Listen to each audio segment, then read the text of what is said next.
사도행전 5장 1절에서 11절 말씀까지 이제 봉독하겠습니다.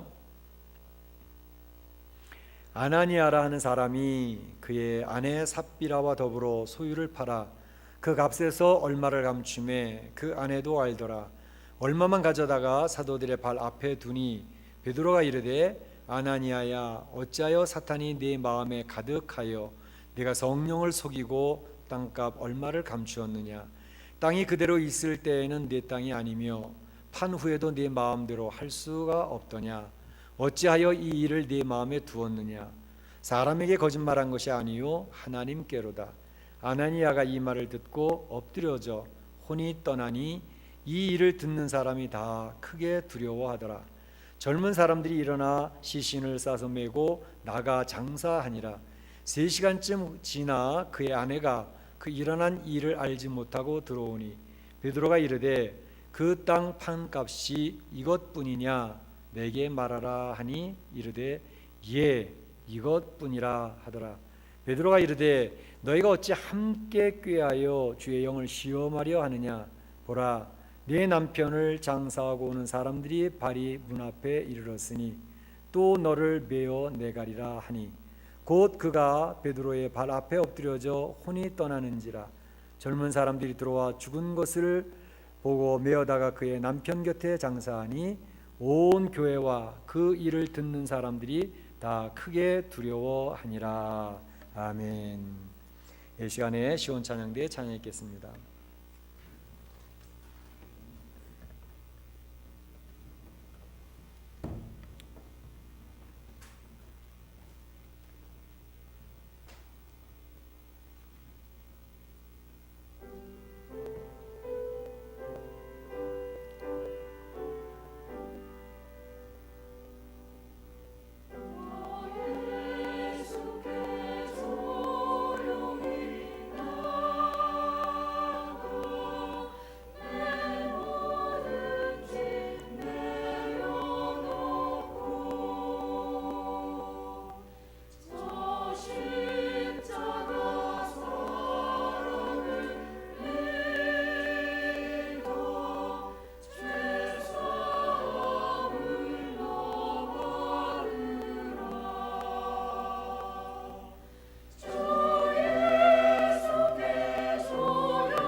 아멘.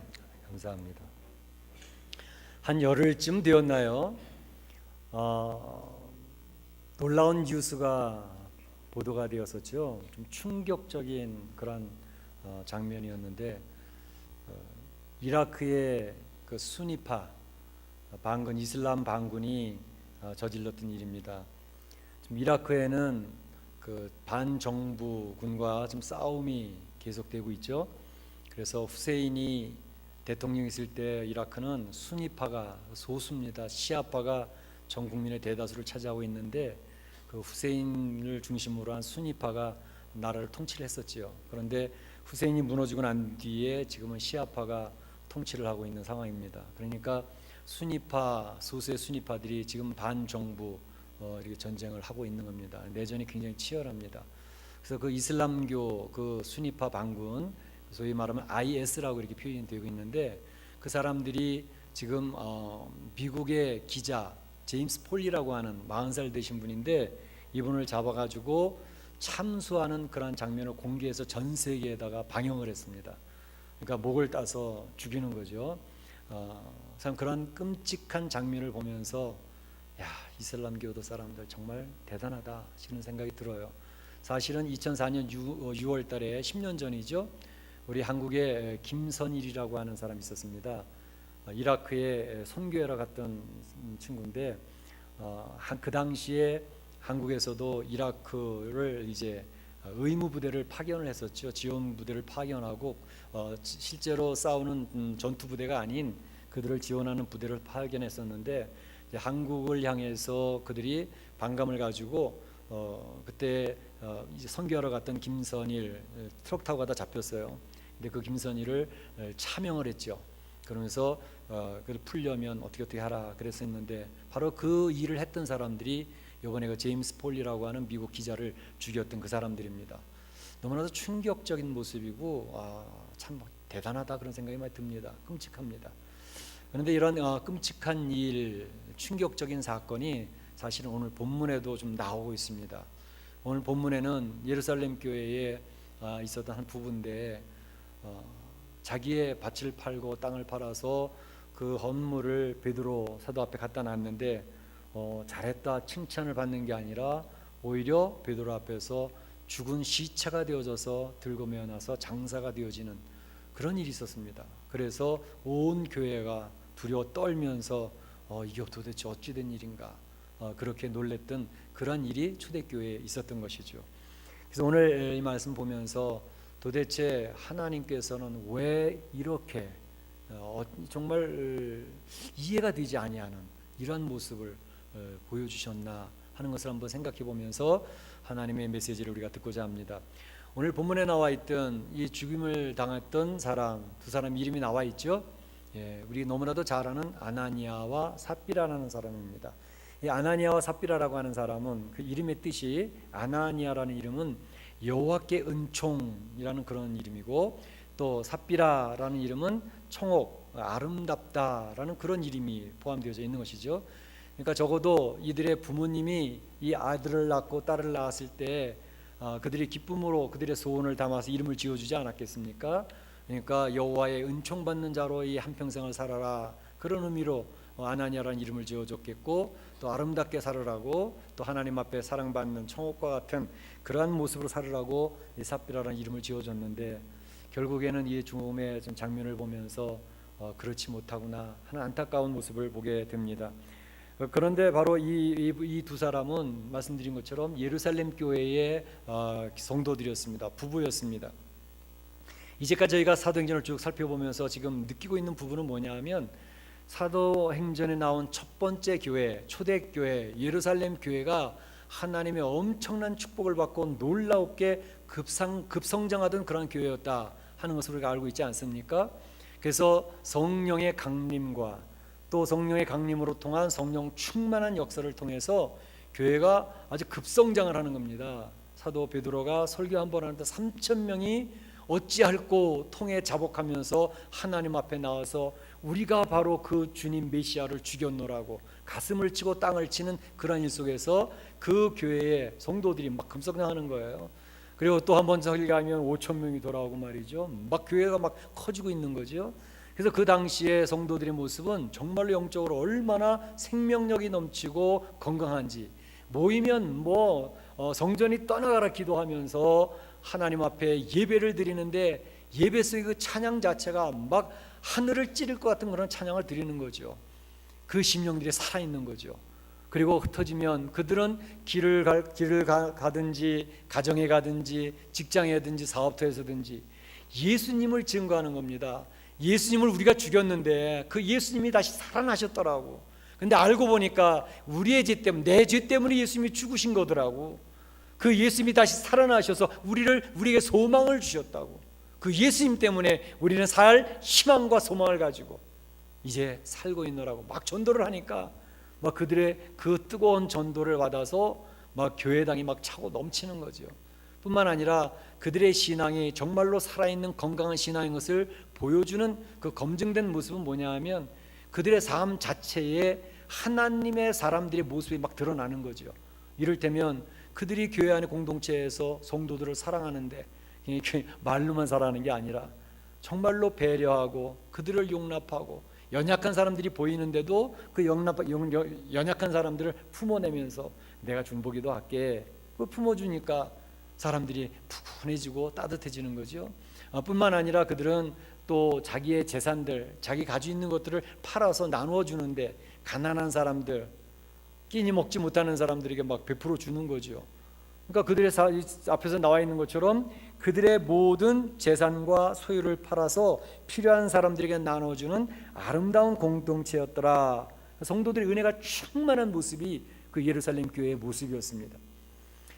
이제 우리가 읽지는 않았지만 5장 바로 앞에 4장 마지막 부분에 보게 되면 바로 성도들이 서로 한 마음 한 뜻이 되어져서 서로 무리가 통용하고 자기 재물을 조금이라도 자기 것이라 하는 자가 하나도 없더다 이렇게 얘기되면서 거기에 쭉 내어 있는 내용이 뭐냐면 성도들이 막 도네이션을 막 하는 거예요. 도네이션, 헌금을 막 하는 거예요. 헌물을 막 드리는 거죠. 그 중에 한 사람 소개된 사람이 바로 여러분 잘 아는 바나바라고 하는 위로의 아들. 이 사람이 바로 하나님 앞에 자기의 밭을 다 팔아서 재산을 드렸던 거예요. 근데 이것을 보고 감동받았던 사람이 있었습니다. 그 사람이 바로 오늘 본문에 나와 있는 아나니아와 삽비라라고 하는 사람입니다. 이 사람이 보니까 이 사람 저 사람들 막 교회에다 헌납을 하고 헌물하고 막 도네이션을 막 하고 그러는데 그 모습을 보는데 특히 그들이 주목했던 바나바도 자기 밭을 땅을 다 팔아가지고 헌금을 가져왔거든요. 야, 우리도 가만히 있을 수는 없잖아. 우리도 헌금하자. 우리 그 재산을 팔아서 우리 교회에다 드리면 좋겠다. 그래서 아나니아와 삽비라가 아름다운 마음을 가지고 하나님 앞에 헌납하기로 결정을 한 거죠. 여기까지 얼마나 아름다운 모습인지 알 수가 없습니다. 정말로 아름다운 모습이죠. 하나님이 축복하시니까 사람이 변화되어지고 공동체가 변화되어지고 그 공동체로 말미암아 주변이 변화되어지고 사회를 변혁시키는 그런 놀라운 역사, 이 영향력이 미치는 그런 공동체가 되어졌습니다. 그래서 참 기부하는 그러한 이 모습들 너무 아름다운데 사실은 요새 그 기부하는 그런 운동이 막 벌어지고 있지 않습니까? 우리 한국에도 그렇고 말이죠.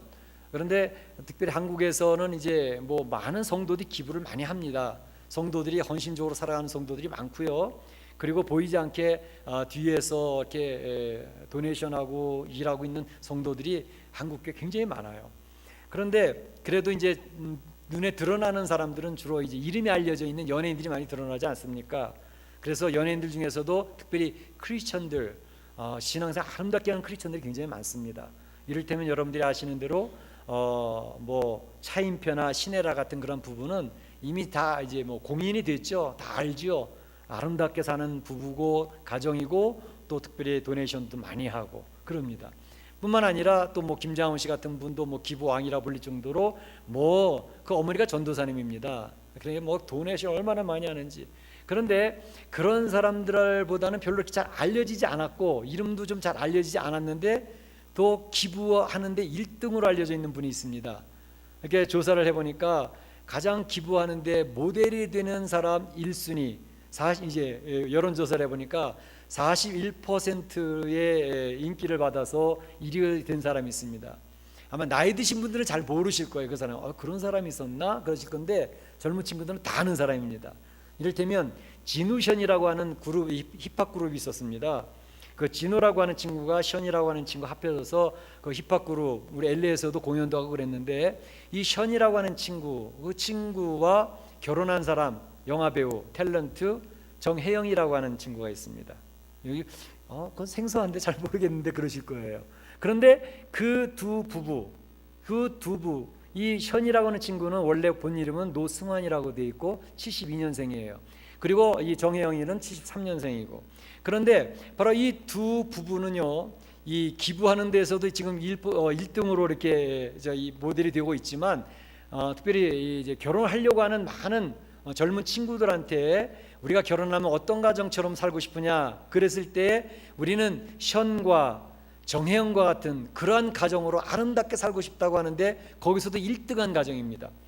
그러니까 이 가정이 참 많은 젊은이들에게 굉장히 영향력을 미치고 있는데, 최근에 이제 아이스 버킷 챌린지라고 하는 걸 많이 하고 있죠. 얼음물 뒤집어 쓰는 거, 미국에서부터 이제 시작을 했는데, 마이크로소프트 빌 게이츠부터 시작을 하고 뭐 그래서 이제 한국까지도 퍼지고 있는데, 한국에서도 이제 그 얼음물 뒤집어 쓰는 그 운동을 지금 기부 운동을 하고 있습니다. 거기에서 이 션이라고 하는 친구가 지금 박승일이라고 하는 친구, 루게릭을 현재 앓고 있는 친구입니다. 야구 선수였고 굉장히 유명한 야구 선수였었죠.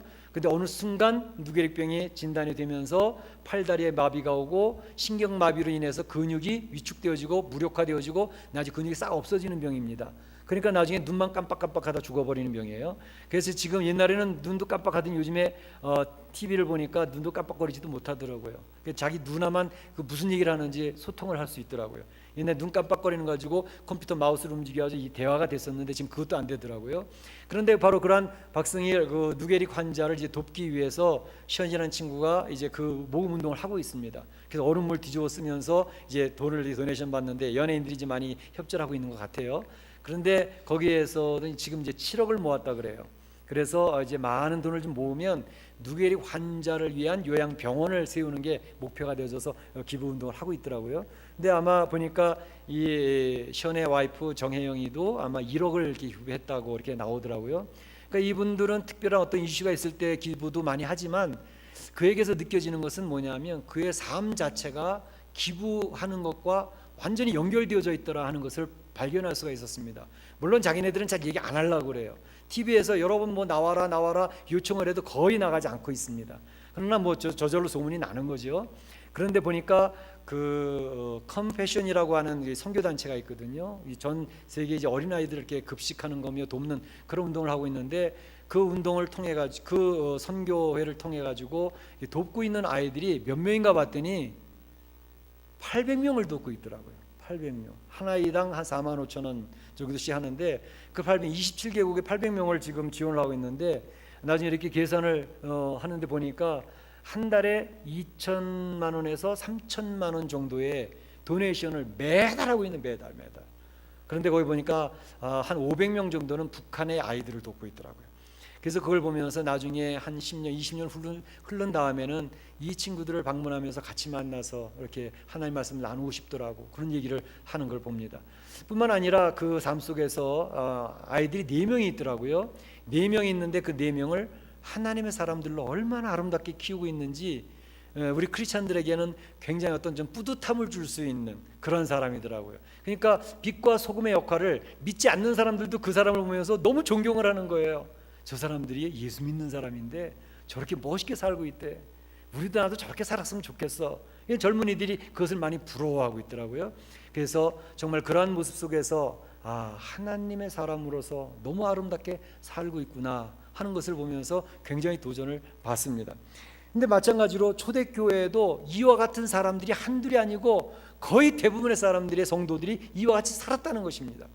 오늘날에도 한국교회도 지금 많이 지금 타락했다, 부패했다 그렇게 이야기를 하지만, 사실은 보이지 않게 도네이션하는 분들도 많고요, 수고하는 분들도 많고요, 낮은 곳에 가서 다른 사람이 전혀 관심 기울이지 아니하는 곳에 가서 헌신하고 일하는 성도들이 굉장히 많습니다. 사업가들 중에서도 그런 사람들 많습니다. 보이지 않게 거의 드러나지 않는데 엄청난 많은 도네이션을 하고 있는 그런 사업가들이 굉장히 많이 있어요. 그래서 한국교회에 참 예수 그리스도의 복음이 심어진 그 심령들, 건강한 심령들은 여전히 하나님 앞에 이름도 없이 빛도 없이 하나님의 복음들을 증거하는 빛과 소금의 역할을 감당하고 있다 하는 것입니다. 그렇기 때문에 하나님의 교회가 앞으로도 계속될 것이고 지속될 것이고 하나님 나라가 세워지게 된다는 것은 너무나도 분명한 것입니다. 초대교회가 그런 모습의 모범을 보여준 것이죠. 그러니까 참으로 기부하고 사회를 따뜻하게 하고 그렇게 해서 돈을 가치 있게 사용하는 그런 모습을 보여줬던 것입니다. 오늘날 우리 교회가 계속 싸우고 있는 대상은 이 세상 권력이 아니라 사실은 돈과의 싸움입니다. 돈이 하나님의 자리를 차지하고 이제 맘모니즘이라고 하는 돈이 모든 것을 지배하는 그런 사회를 우리가 살고 있습니다. 성도들 그 아래에서 그 영향을 받고 있기 때문에 결코 그곳에서 자유롭지 못합니다. 그렇기 때문에 성도들이 신앙생활을 하면서도 그 돈의 권세 앞에 힘없이 맥없이 쓰러지는 일들이 얼마나 많이 있는지 알 수가 없습니다.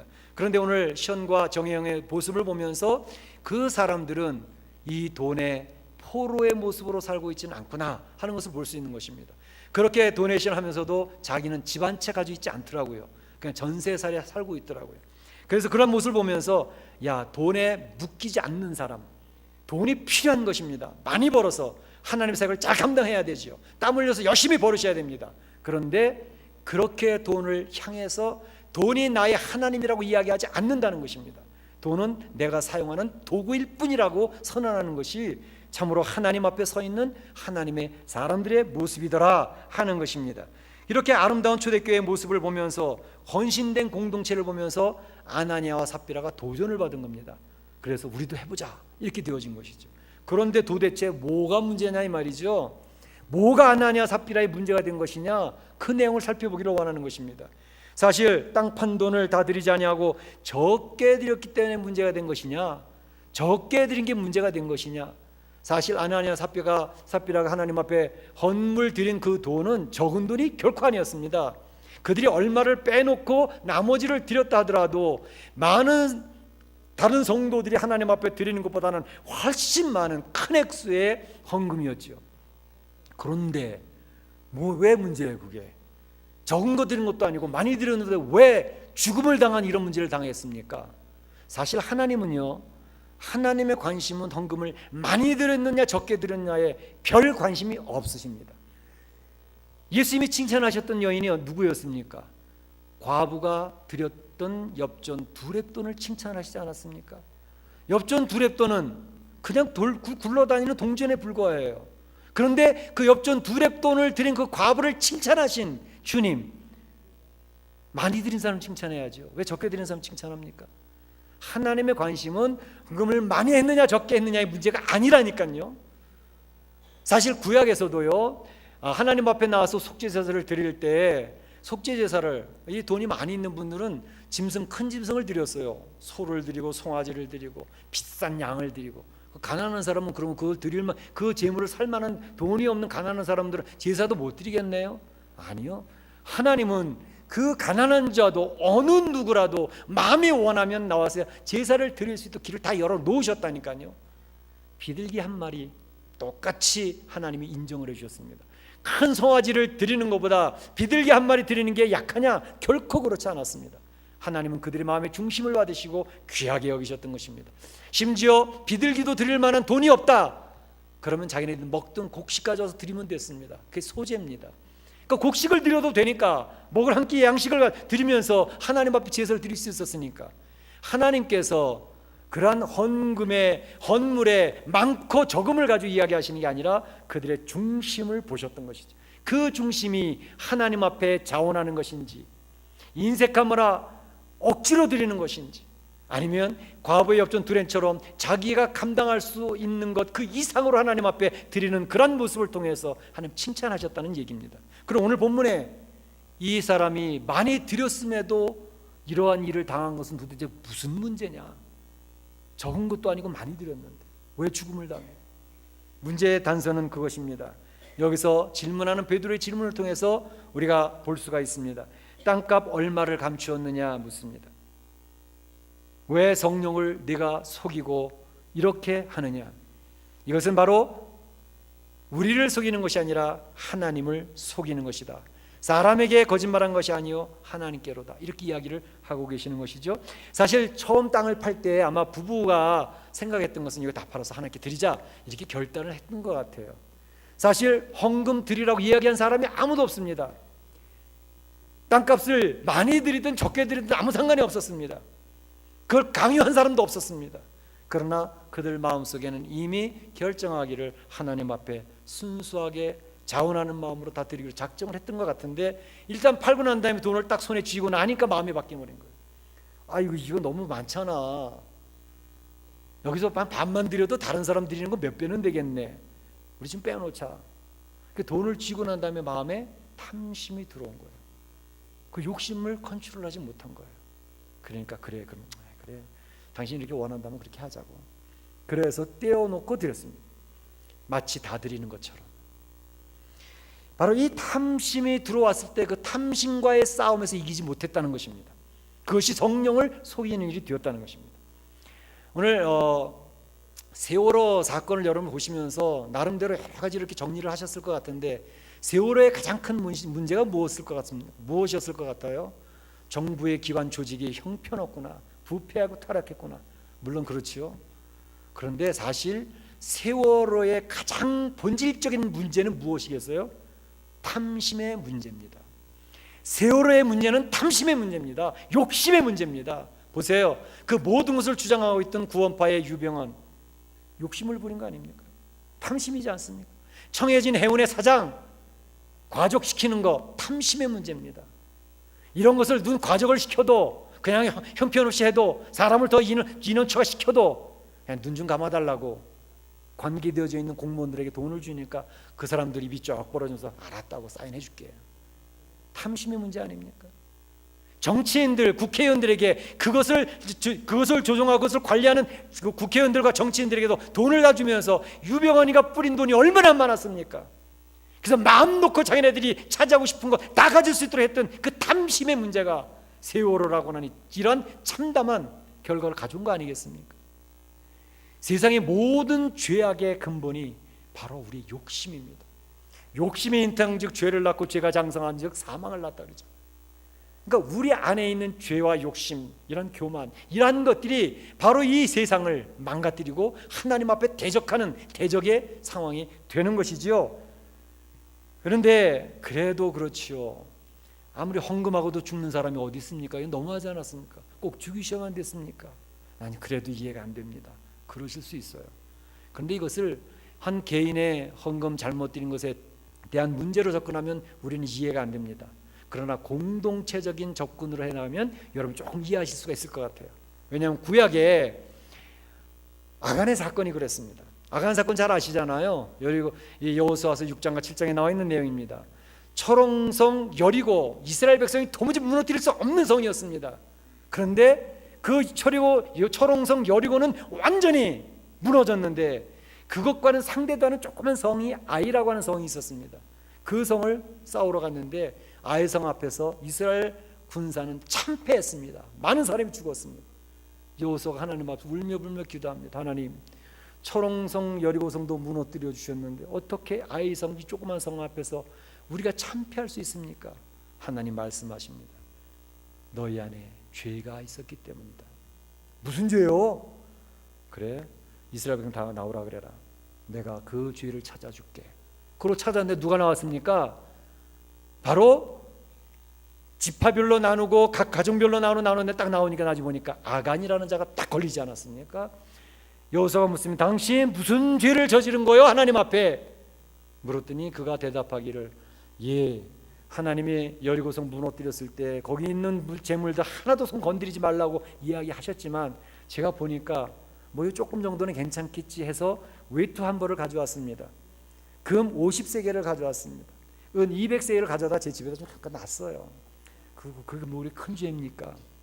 바로 그것이 이스라엘 공동체를 파멸시키는 죄악이 되어졌다고 이야기를 하는 것입니다. 사과 한쪽 구석이 조금 썩으면은요, 그것이 에휴 조금인데 어때? 하루 이틀 놔둬보세요. 사과 전체가 다 썩어버립니다. 사과가 조금 상처 나서 썩기 시작해 빨리 도려내야 그 사과는 먹을 수 있는 사과가 되는 거죠. 공동체적인 접근이 그렇습니다.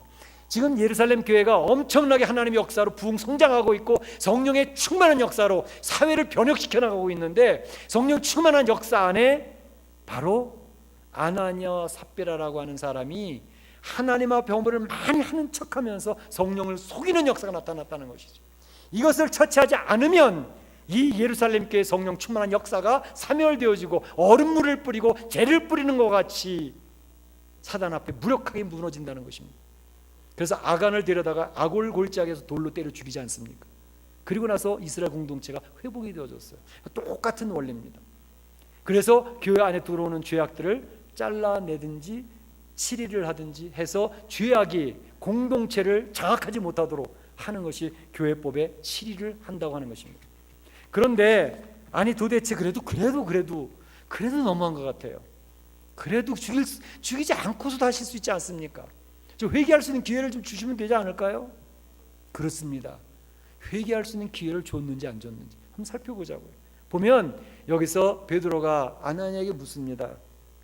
아나니아야, 네가 땅값 얼마를 감추었느냐?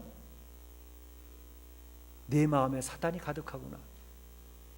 네 것이었는데 네 마음대로 할 수 없더냐?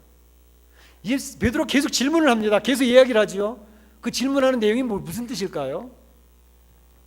바로 그 이야기를 할 때 아나니아가 빨리 회개를 했더라면 얼마나 좋았을까. 하나님, 사도님, 제가 성령을 속인 건 맞습니다.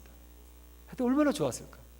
그 뒤에 3시간 뒤에 그의 아내 삽비라가 들어옵니다. 베드로가 다시 묻습니다. 삽비라야, 그 땅 판값이 이게 전부냐? 물었더니 뭐라 그래요? 예, 이뿐입니다. 빨리, 이거 저희가 사실은요 이렇게 잘못했습니다. 다가 아니었습니다. 얘기를 했더라면, 그 자리에 나갔더라면 왜 죽어요? 회개했는데 왜 죽어요? 하나님께서 에덴 동산에서 아담에게 묻습니다. 선악과를 따먹은 아담에게 묻습니다. 뭐라고요? 아담아, 네가 어디에 있느냐 묻습니다. 하나님이 아담이 어느 나무 밑에 왜 숨었는지를 몰라서 물으실까요? 물으시는 그 의도는 무엇일까요?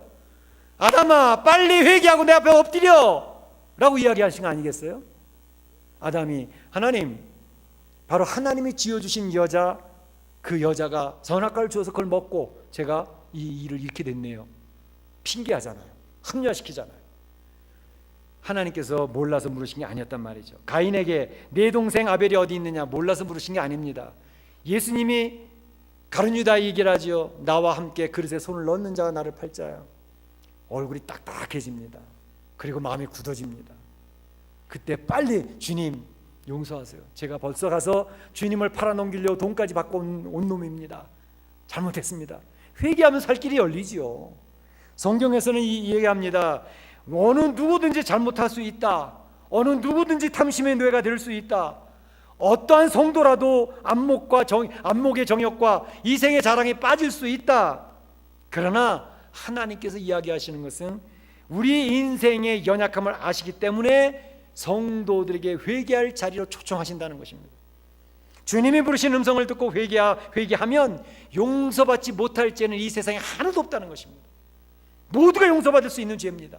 어떤 큰 죄도 주님 앞에 나가 제가 잘못했습니다 라고 고백만 하면 알고 있었어, 그리스도의 보혈이 덮어지는 거죠. 이게 복음입니다. 우리가 거룩하게 살아서 얼마나 거룩하게 살겠습니까? 우리가 의롭게 살아서 얼마나 의롭게 살 수 있겠습니까? 어떠한 성도도 하나님 요구하시는 거룩이나 그 의에 도달할 수가 없습니다. 그 말은 다시 말하면 우리는 매일매일 죄 아래서 신음하는 존재로 살아간다는 것을 의미합니다. 그러나 하나님께서 우리에게 주신 복음은 그럼에도 불구하고 죄 아래에 있는 우리가 주님 앞에 나가기만 하면 어떤 죄든지 다 용서하고 그리스도의 보혈로 덮어주신다는 데 그 은혜가 있는 것입니다. 그게 복음입니다. 우리 주님께서 우리를 용서하시기 위해서 예수님이 십자가에 친히 박으시고 그 피를 흘리게 하셨던 것입니다. 사실 오늘 아나니아 삽비라 이 사건은 어떤 사람들은 돈의 문제로 생각을 많이 해요. 야, 돈을 잘 안 해가지고 그런 죽음 당한 거 아니야? 저는 그렇게 생각하지 않습니다. 아나니아 삽비라 이 문제는 돈의 문제라기보다는 성령을 속인 죄. 사람이 성령 속일 수도 있죠. 죄에 빠질 수도 있다니까요. 문제가 무슨 문제냐 하면 바로 그랬을 때 하나님 앞에 나가서 회개할 기회가 주어지고 있는데 그 회개의 기회를 놓쳐버렸다는 데 큰 심각한 문제가 있었다는 것입니다. 예수 그리스도의 보혈과 사랑은 인생에 연약하여 넘어진 어떠한 죄악도 회개하고 나오면 다 용서해 주신다고 하는 것을 성경은 계속 강조하고 있습니다. 회개하는 자리에 엎드리라고, 주님을 바라보고 의지하라고. 여러분, 천국과 지옥을 제가 말씀드리잖아요. 천국과 지옥은 둘 다 죄인들이 가는 곳입니다. 천국에 의인들이 가는 곳이 아닙니다. 그 무슨 차이가 있습니까?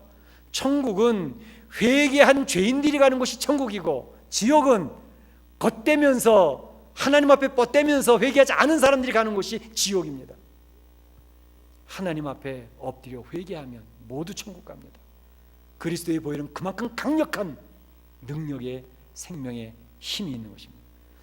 오늘 이 말씀을 들으면서 우리가 생각을 해봅니다. 하나님, 그리스도의 보혈을 의지하게 해주세요. 회개할 기회를 놓치지 않게 해주세요. 그래서 하나님의 은혜를 덧입고 이 세상에서 멋진 하나님의 사람으로, 예루살렘 교회의 그 생명력이 넘치는 그런 크리스찬의 모습으로, 공동체의 모습으로 하나님을 영화롭게 하고 많은 사회에 영향력을 미치며 살아가는, 승리하는 그런 공동체가 되어지기를 소원합니다. 그런 성도들이 되시기를 축복합니다. 이 시간에 우리 다 같이 한번 조용히 기도하기를 원합니다. 한번 주의 말씀을 의지하면서 오늘 받은 바의 말씀 마음에 자리 잡는 것이 있다면 그 말씀을 붙들고 기도하시기를 바랍니다.